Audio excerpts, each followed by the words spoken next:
if you're a CFO, your world expanding very rapidly. So not only do you have just your owners or private equity group, you got the SEC, you got the PCAOB, you got public investors, you got analysts, you have legal counsel in your ear as well. So you're gonna have to identify what all of those people need and what systems that you need in order to develop that information.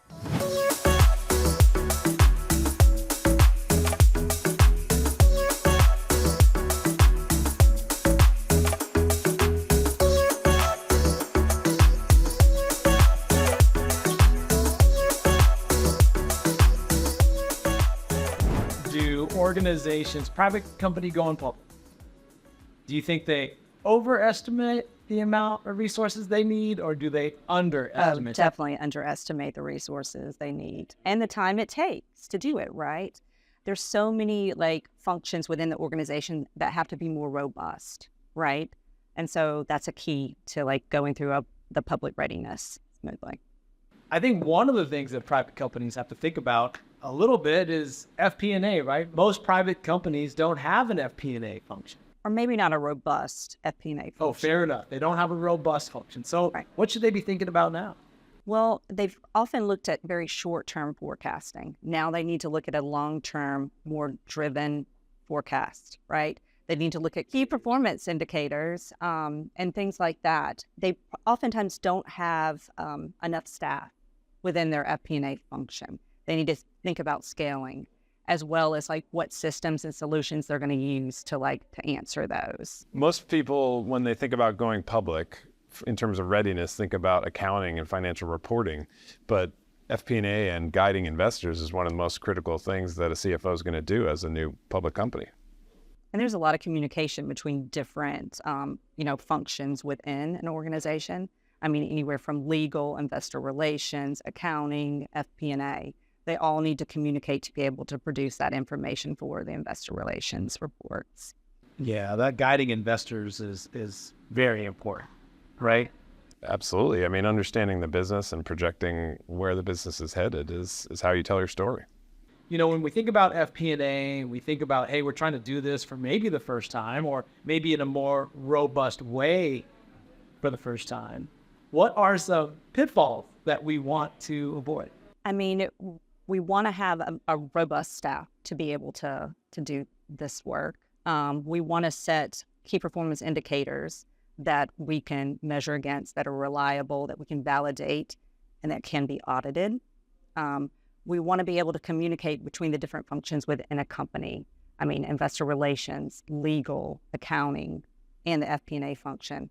Also, too, management reporting becomes very important. And that's something that you want to set as part of your month-end close process, because you're kind of judging yourself against your quarterly, monthly plan, your strategy, and your overall annual targets.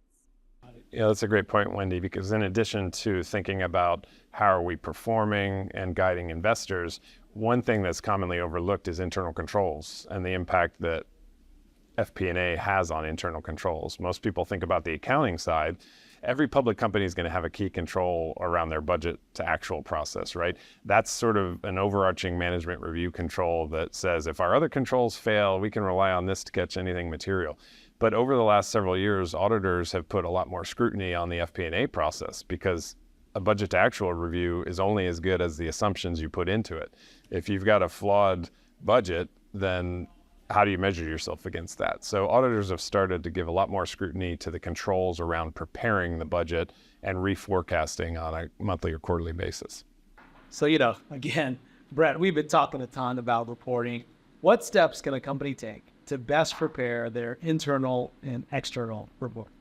Well, first you have to understand what you need, right? If you're a CFO, your world expanding very rapidly. So not only do you have just your owners or private equity group, you got the SEC, you got the PCAOB, you got public investors, you got analysts, you have legal counsel in your ear as well. So you're gonna have to identify what all of those people need and what systems that you need in order to develop that information. So whether it's an ERP system to change, whether it's something like Workday Adaptive in order to produce FP&A information for projections, budget to actual. The other thing that's often forgotten about too is equity management, right? You go from maybe having a very simple equity structure to a very complex equity structure. So now you need, whether it's a CARTA, ShareWorks, a system that's going to be able to manage your capital structure, because that you really need to have that locked down. You have to have controls around it. So all of that needs to be done. And the final point I would make is just, what is your communication plan with the rest of your organization, right? Because going public isn't just about your reporting, isn't just about FP&A. The whole company goes public. So how do you communicate that to all your internal stakeholders and let everybody know what it means for them? So part of it, in addition to what systems you're using, but you also need to identify your resources, right? We've talked a lot about we needing a robust FP&A team in order to do that. But we also need a robust and complex accounting team. So you need an SEC reporting manager. You need a technical accountant. A lot of those things will be identified as you develop your resource plan, which we'll talk about in a separate discussion with our HR professionals. But having that identified ahead of time and having that plan in place is very important. The other thing I wanted to note, Dean, is when you need to institutionalize your reporting throughout your organization. So if there's operational metrics that are needed, who's responsible for that, letting them know what that information is going to be needing, making sure all of your information, the measurements for your KPIs is clear, concise, and repeatable.